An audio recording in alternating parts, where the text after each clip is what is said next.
What's good? Happy Saturday. Ooh, deep breaths. Welcome. Yo, what's good? I think the title of this video is likely to be something like awareness is the fifth dimension. The fifth dimension is awareness. And we're going to talk about that. We're going to talk about dimensions today. We're going to talk about physics and geometry and dimensions. And we're going to talk about its implications in real life and what we're pointing to here. Um, as a reminder, this show is a show that combines lots of things, but it is also deeply grounded in journalism. We are pointing to real things. Journalists and journalism is the act of giving language to reality. And so that's what we're doing here. I could have, the title, even if a title seems strange and absurd to you, like it's all one thing, or that you are love, or that awareness is the fifth dimension. We're pointing to something real. We aren't making something up. This is real shit, son. This is real shit. So what are dimensions? Dimensions, we got a call. I'm going to decline that. Dimensions are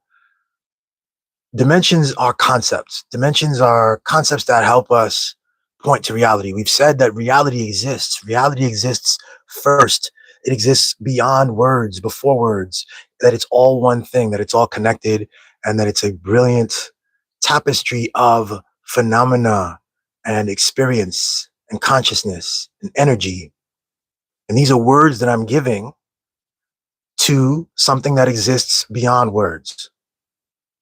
When I give words to something, I tell a story, I begin to immediately diminish it a bit because I'm necessarily applying my own words and my own vantage point to something that exists first. Okay, but dimensions in science, you see dimensions brought up in like spaces of geometry and physics,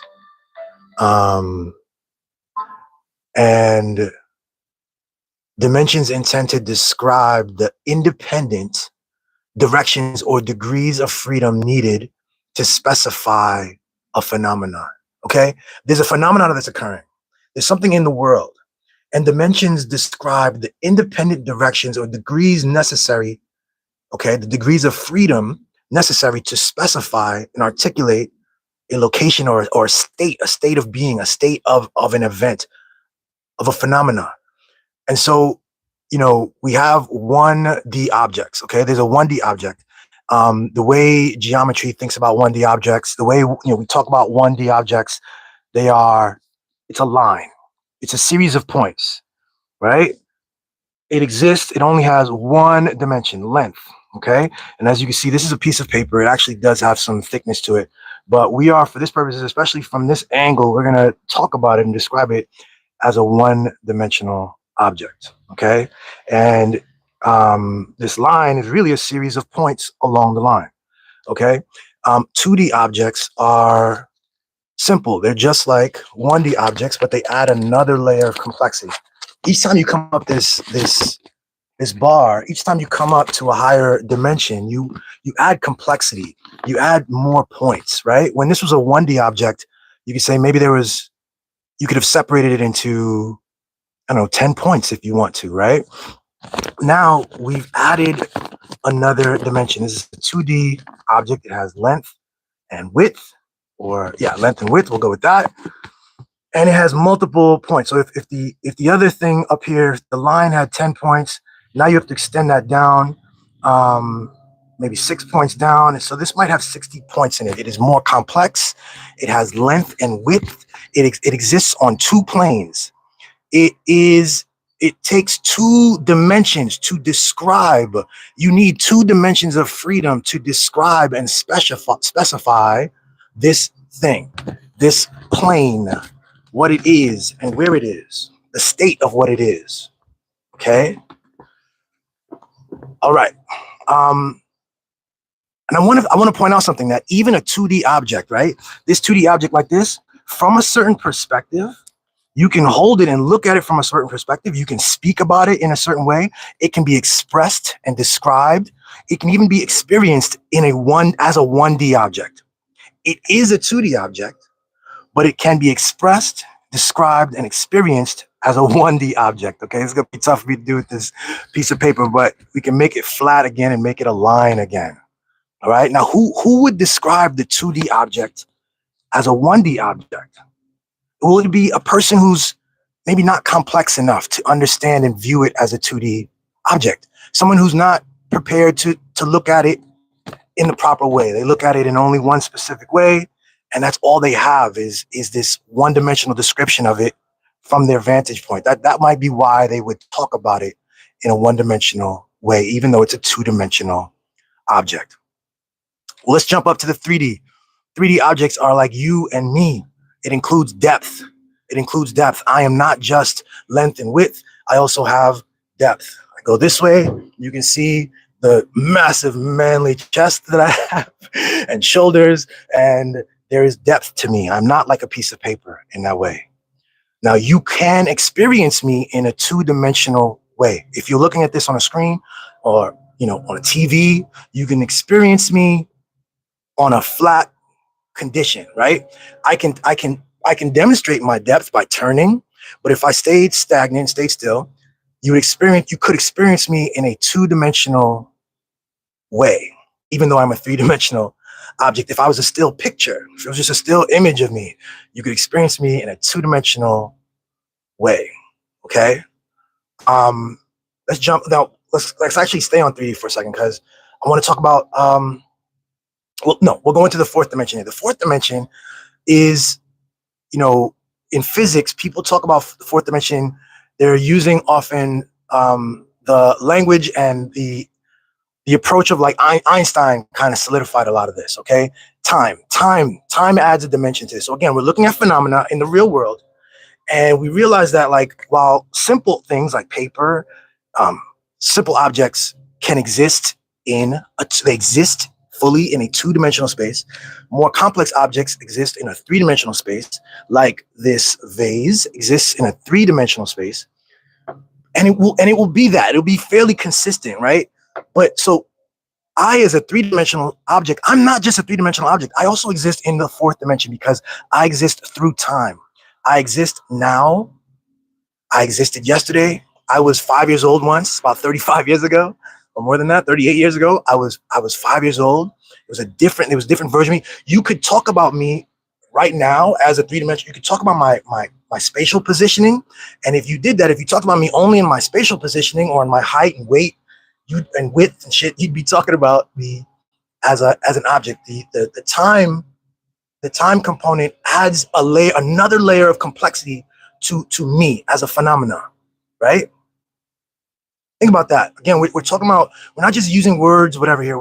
This is what when a physicist, when they're talking about dimensions, they're talking about ways of talking about phenomena. Okay, so not only have I existed through time, but like something like the Brooklyn Bridge. Here's why it's important to add time to this, right? Because the Brooklyn Bridge was built in 1870, either finished in 1870 or broke ground in 1870. I'm not sure, but on that plot of land, in that space in Brooklyn, between Brooklyn and Manhattan, over that,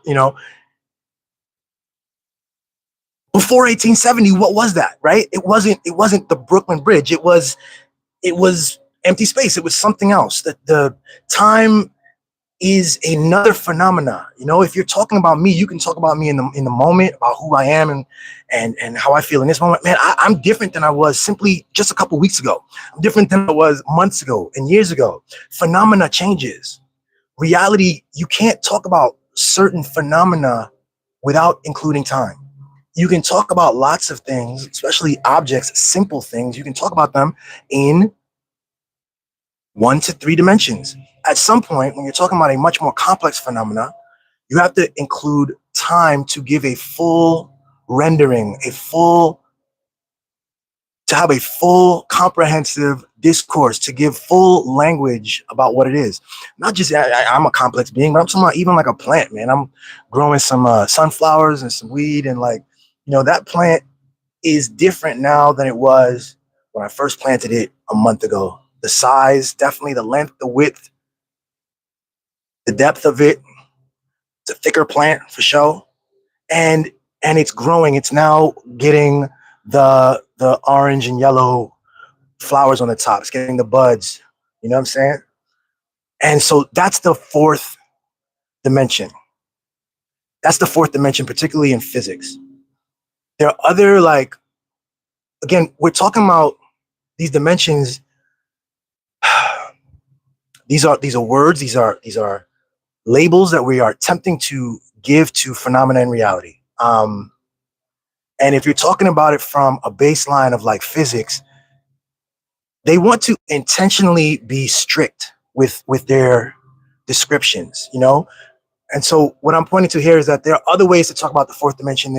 There are people who might use the word fourth dimension and they are talking about like astral planes. They're talking about dreams and archetypes. They're talking about um, because recognizing that these things play on what is, right? Like we've talked about this in multiple episodes. Our identities are products of experience and things over time. Archetypes, you know, we're products of like a lot of the notions we have of being a man comes from archetypes that we've been given from our fathers and other men in our peer groups, in our communities.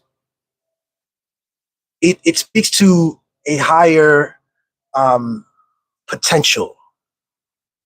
It speaks to a higher potential. There are more points to this. This is a more complex picture. You can't describe in the fourth dimension. You are describing a complex phenomenon with even greater complexity when you include time, when you include other forces at play on on the phenomena over time.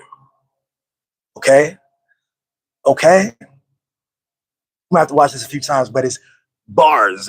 Okay, trust me. Now, if you talk about yourself in the fourth dimension, you include time.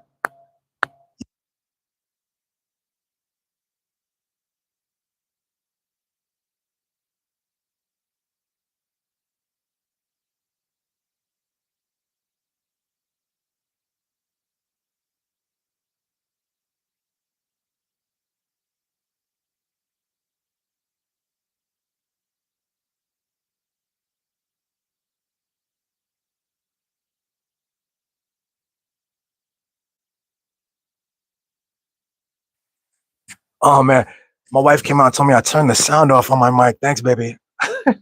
um, I'm not sure what the last thing I said was, but I don't know what the last thing you guys heard was, but sequential time.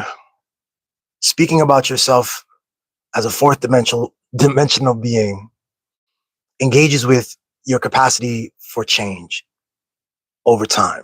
It engages with evolution.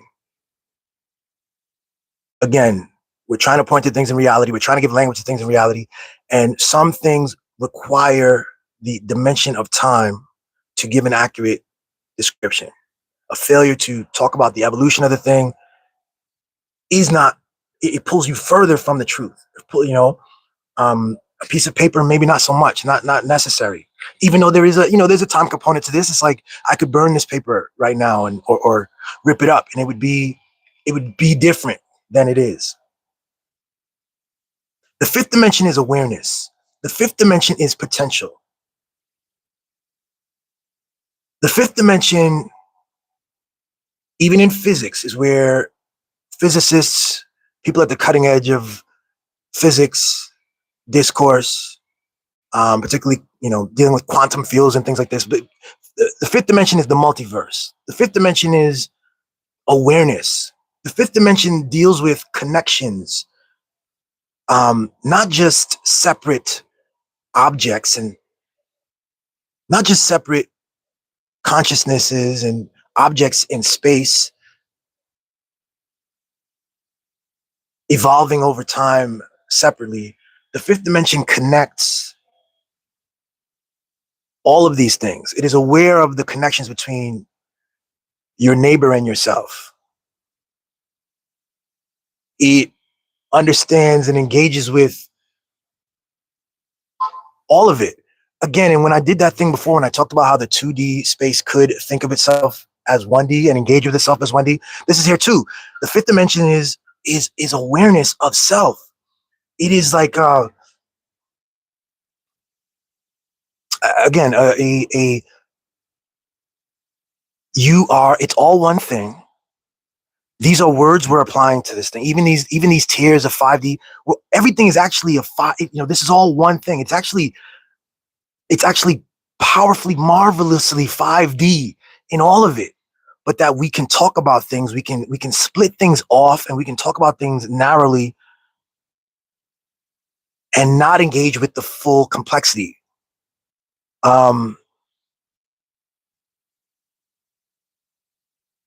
So you can be someone who might talk about yourself in a very rigid way. You might say that you're just who you are, and you're like this because of the thing that happened to you in the past. And this is a linear thing, and this is what it is. And so you have a timeline that you're committed to, right? You're talking about yourself in a 4D way. There's a timeline you're committed to. You were born in a certain condition. These are the oppressive systems around you. These are the benefits that you have. These are the skills. This is what is. This is what your uncle did and your father did, and this is what your grandfather did, and this is what is, and this is what's going to happen for you. And you can kind of, it's a very linear and sequential approach to talking about what is. The 5D awareness opens up complexity on a whole other level. It is awareness itself. It is it when you talk about yourself in the 5D, you immediately you can't attach to that linear story any longer. That story doesn't hold. The idea that things rest on the prior thing. The 5D awareness understands that, it engages with awareness, the awareness that it's all one thing and it's all right now. And that even as you talk about yourself in a very linear way, that each of these are like frames, that it's not really like going from left to right, that it's always now actually, and that you are not, you don't have to be attached to a previous thing. You don't have to be attached to a story, let's say, about what your identity group should do. All these videos on Instagram teaching men how to be men, and that how to stand and how to walk and how to take pictures and how to be masculine, and you got to be a man and don't be, this is what it looks like. And if you've built up a story around that, then this will be your timeline in your mind, and you can foresee yourself very much in that frame, doing these sets of things, what I'm saying, doing these rituals, observing these rules and all those labels and those assumptions. And the 50 it deals in awareness and potential. The fifth dimension is simply another height of awareness, it pulls you out. It now includes free will, it includes potential, it includes connection. It understands that there are new, abundant, and emergent properties that can arise from free will, from potential, right? The multiverse, from alternate paths, alternate choices, entirely unencumbered, unanchored, innovative, right? Right. So the implications of this, again, as we've done on this show many times, it's all one thing. All things. This is all one thing. We live in a very complex universe and phenomena. This is all phenomena, and our energies are moving every day. We tell ourselves a dull story about getting up and your body hurts and your knees are old and you got to go to work and you got to do this. And you can fill days and days and months and years of that and commit yourself to that. But the story is bigger. It's all one thing. You're part of an incredible ecosystem, and the mosquitoes and the birds and the raccoons and all that stuff are connected to you, and the foxes and the trees, and you're breathing carbon dioxide and oxygen. And it's a whole thing, bro. It's crazy. You are a 5D being plus mean, these are the words that we're using, but you are that, you are infinite, you are 5D being connected to billions of other 5D beings, not just humans, but the sentient beings around you, and you are marshaling your energy and creating in every moment from your awareness, from your awareness, yo. You are telling stories about yourself that uh, form the limits of your understanding, the form and limits of the choices you have and what you're capable of. It sets the range of what is, and so there are fewer points. Again, the 1D has the fewest points. It's just a line. The 2D has more points. It's a plane. The 3D has more points to describe me. There are more points to describe me, to describe the phenomena that is me. You can describe me physically in space and space. 4D includes time. You can describe me over time. You're like, oh, I might, call myself a good guy. I'm always the good person. I'm nice and this, and somebody be like, hey man, remember back when you was, 10 years ago when you were fucked up to that one girl you were dating and you did that fucked up shit or whatever. And I'm like, oh no, I don't want to engage with that. But it is what is. You you you are evolved. You're not attached or burdened by that. You can acknowledge what is. You can acknowledge your story, your full evolution, your arc. And the 5D awareness is just, infinite more points of description, because we're talking about the fact that this is always now, and that you can be anywhere, you can be described as anything, um, you can be inspired by anything, you can create new partnerships and connections, you can create new boundaries, you can map the world in entirely new ways. You can identify differently, you can change your religion, you can change your how you describe yourself and how you show up in the world, and how you see yourself. That's more than, how you show up in your world is only a reflection of how you see yourself. You can't show up in a world differently from how you see yourself, right? So that's why it's all connected. It's why it all comes back to the question of identity and authenticity that we've been traveling on this show for a while now. And the fifth dimension is awareness.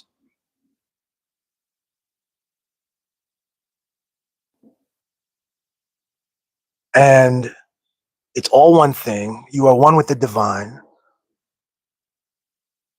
And this experience is bigger than you can grasp, but you really do need to become curious to be able to engage and tell the most complex, the most truest, and most interesting story that is true. It's not untrue. It's not an untrue. These are true things, but they escape us. This is knowledge that is, we might call it hidden. It certainly just isn't discussed. We are distracted. Our minds are filled with so many stories, so many separations and conflicts and logic sets, that we miss out on that deep truth about what is. That's the message. Check out the rest of this YouTube channel and subscribe. Let me know if the message resonates. Leave a comment. Let me know, yo. I see the God in you. Be well. See you tomorrow.